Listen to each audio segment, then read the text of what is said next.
For a long time, every single day in our home looked the same. I was just surviving until nap time because homemaking did not come natural to me. I went from being in academia in the medical field to being at home full time with our three small children at the time, and I had no idea what I was doing. But over the years, I have found five simple homemaking habits that slowly, little by little, have turned our house into a well ordered, life giving home that we actually all love to be in. Today, I'm going to share all five and how even just starting with one can begin to change your home into a place that is even more peaceful, well ordered, and genuinely life giving. So let's go ahead and start with habit number one, and that is the evening reset. So I always say that the morning starts the night before. And so that is why I am a big believer in a solid evening reset. The way that your morning goes really sets the tone for the whole rest of the day. So just taking a few intentional minutes the night before completely transforms how the morning goes, which then impacts everything that follows. For me, the evening reset starts in the kitchen. I make sure that our sink is empty and the counters are wiped down before I go to bed, before we wrap up our kitchen. And then I go ahead and make coffee in the morning and the first thing in the morning, all I have to do is press start. And then I fill our Berkey water filter so that we have fresh water ready for the next day. And then I just take about 2 minutes to jot down my priorities and dinner plan for the next day. I look and see what we have going on. That 2 minutes is possible because I do a weekly planning session at the beginning of each week. So every evening I am just glancing down at that and writing down what is most important for tomorrow. Do I do this perfectly every single day? No, but most of the time I do try to prioritize it because it really does make a huge difference in the day. Your evening reset does not have to look like mine. The best approach is to think about your own morning and then reverse engineer it. What could you do the night before, very simply, to make things a little easier on your sleepy self the next day? First thing in the morning, we are always slower. I mean, at least I am. Things are always a little harder because we're just not as quick. We're still warming up to the day. So whatever you can do to set yourself up the night before, do that. Making the coffee takes less than 2 minutes, but it is so much nicer to wake up and just start it rather than having to set everything up from scratch, for example. So think through what that could look like for you. And again, keep it simple. But what about the rest of the day? Not just how the evenings and the mornings go. Well, since we've built this next habit into our family life, it has been one of the greatest blessings in our home. Not only does it cultivate a wonderful family team dynamic, it also means that I am not stuck doing everything alone. And if you want help building rhythms like these in your home, not just an evening reset, but a much fuller picture of how each day can flow smoothly and be set up in a way that helps you take care of all the moving pieces of the home, I created a free 20-minute masterclass that walks you through it step by step. You can grab that down below. But let's go ahead and talk about habit number two. And that is all about us working together as a team. We believe that everyone who contributes to the mess of the home should also contribute to stewarding it. Many hands really do make light work, and my role in this part is to be the manager of our home and to ensure that those things are, in fact, getting taken care of, however that might be. And if you think about what a manager actually does, even in the corporate world, a manager leads and trains a team. A manager manages resources, delegates, and just ensures that the overall mission or the goals of an organization are carried out and executed. They cannot possibly do all of the work themselves. So a manager's job is to figure out how to develop a team that can do the job well. And that is essentially what we are doing as managers of our home. Obviously also loving and nurturing our people, but just to make an illustration. We are training our children. We're managing resources very similarly to managers in the corporate world. We're managing resources that were given to build the home and making sure that all of the things that are important to our family are carried out in the day to day. And that includes taking care of the home. When we are training our children to care for their home alongside us, we are teaching them life skills that they will carry forever, such as a good work ethic, diligence, and very practically, they just simply learn how to do things well. And this really sets them up to be good stewards of their own homes one day. One book that my husband and I both loved on this concept, not necessarily chores, but family teamwork, is called Family Revision by Jeremy Pryor. He does a wonderful job talking about the family as a team. So if you want to go deeper on this, I highly recommend it. My husband and I both enjoyed reading this one together and talking about it. But anyway, so practically, what this looks like for us right now is anchoring our chore times around meals. We've done that at different points in the day, but that is currently what we're doing, and it's working out great for us right now. So basically, each child has one assigned job that I have taught them how to do, and they do that after every meal. So it's assigned, it's the same job every single day, and we typically do not change jobs for at least 6 months, sometimes the majority of the time, a whole year or closer to that, because that consistency is what lets them actually grow in the skill and become very proficient in it. And that also makes it easy for us to follow up well and make sure that it's getting done. I give more guidance on how to train your children to do chores in another video, and I can also link that down below if you want to go deeper and learn how to do that for yourself. But here is something important. If you don't have this next habit, everything that you have worked towards will slowly be undermined or honestly just be a whole lot less effective than it could be. By the way, if we haven't met yet, my name is Lauren. I'm a homeschooling mom of 6, and this channel is all about building fruitful, life-giving homes through simple, God-honoring rhythms. If that sounds like something you need, please like and subscribe so that you don't miss my weekly videos. But as for habit number 3, this is the habit of presence. And hear me out on this one. This has to be an intentional habit now in a way that it never used to be.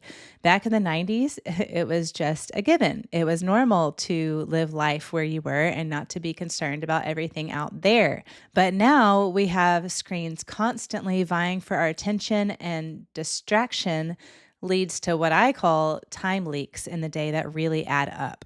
10 minutes of scrolling here, 10 minutes there. Your attention is constantly getting pulled left and right, trying to respond to all these text messages or pings and notifications.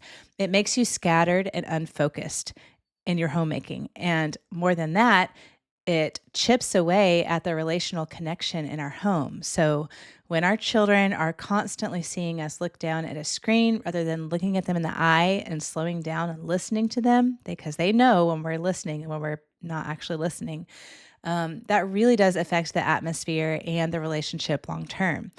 It also teaches them habits that we probably don't want them to have as they grow up. Ephesians 5:15 through 16 calls us to redeem the time and to make the best use of it because the days are evil. Psalm 90:12 says that we want to number our days in order to gain a heart of wisdom. So we want to be intentional and wise women with our time. So, what's helped me most is having rhythms of screen usage and rhythms of connecting. Generally speaking, my phone stays on silent during homeschool, family worship, and our evenings together, or any times that I'm really with my children in a focused way. I check messages at set times throughout the day and try to respond to those at the time. Don't always get to those very quickly, but usually I'm responding to messages when my children are not in the same room. Generally speaking, of course, there are exceptions. But if I have other things that I need to take care of on a screen as well, on the computer or whatever, I usually have a set amount of time set aside to take care of those things very intentionally. So when the time comes, I open up the computer and I go and take care of those things. But to cultivate a habit of presence, I'm not only limiting screens, but I'm also filling that time and replacing that time with good things. So we've built in little rhythms of connection, like inviting one child to the kitchen with me while I'm making dinner, where we talk and they help me cook. It's their special time with mommy. So they all really look forward to that time. And if you're going to implement that, I would highly recommend you leave some extra time. But We are also at the table together 3 times a day, and that is a very natural time to connect during the day. So I will do memory work or read alouds with the kids at breakfast or lunch. And then in the evening, when daddy's home, we will talk about our trials and treasures as a family. That helps everybody stay quiet and eat their food and focus and listen. It doesn't get too loud. And then we do family worship. And then once the kiddos are in bed, that is a time for my husband and I to connect more in a more focused way. So that time is devoted to him. So these small, little, ordinary moments every single day really add up. They're where heartstrings are tied, both with our children and with our spouses, which is a huge part of building a life giving home. So that is why I would say that the habit of being present is an important one for the home. Times that I've been distracted for whatever reason totally shows up in my relationships, in my children's behavior, and in the overall way that our home feels, the temperature of the home. But when I'm intentional and I'm consistent here, it greatly blesses the home and all of the relationships inside of it. So, anyway, this next habit is the easiest one to neglect, especially as moms, but it's deeply important because of how it affects everything else in the home. And that is the habit of body and soul stewardship as a homemaker. When I say body and soul stewardship, I am mainly thinking of taking care of my body with exercise and good food, but usually the time that I need to set aside is for exercise. And as far as soul stewardship, that is making sure that I'm spending time with the Lord regularly and abiding in Christ. And putting these two things together as a habit, I'm not equating them as equally important. The Bible says that physical training is of some value, but it is of greater value to abide in Christ and prioritize that. This is of eternal value. But taking the time to steward my body and my soul as a homemaker really does deeply affect our home. So I've personally found that this is pretty important to prioritize as much as I can. So, what does this look like?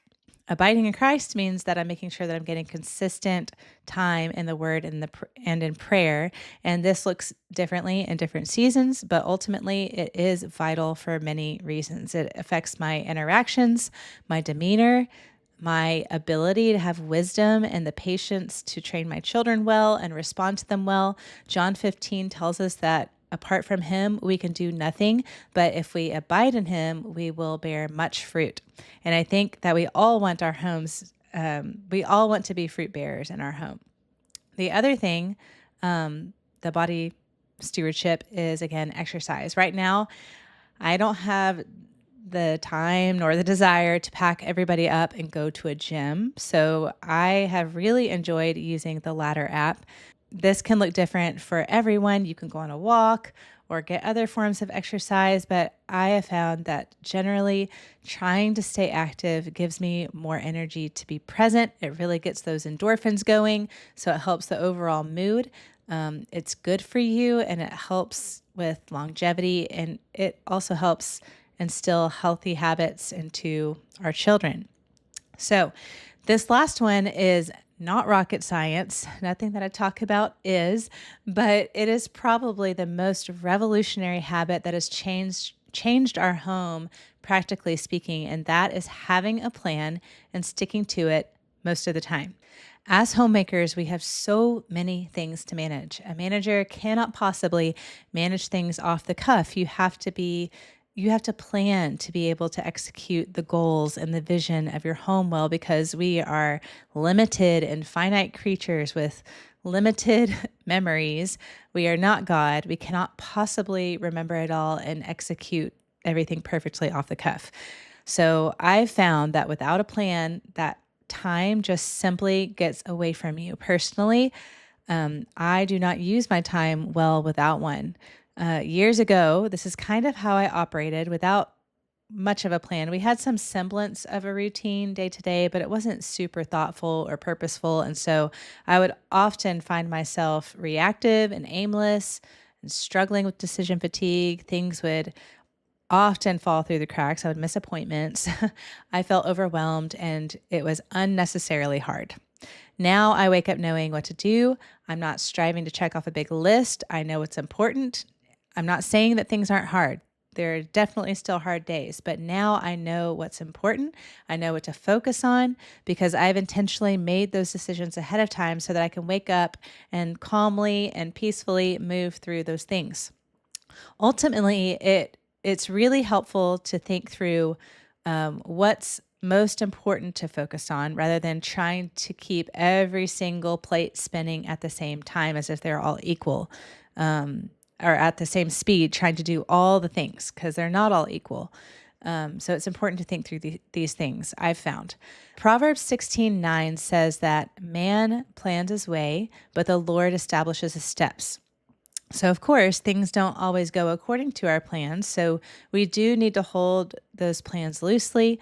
Things happen that change things all the time, and we need to trust the Lord with that. But it is helpful and prudent and good to seek to be a good steward at that time, even as we trust Him with divine providences when different things happen that throw off our plans. The other wonderful thing about a plan is that it's cyclical. If you have daily rhythms and weekly rhythms, you know that if you miss something, it's always going to cycle back around the next day or the next week.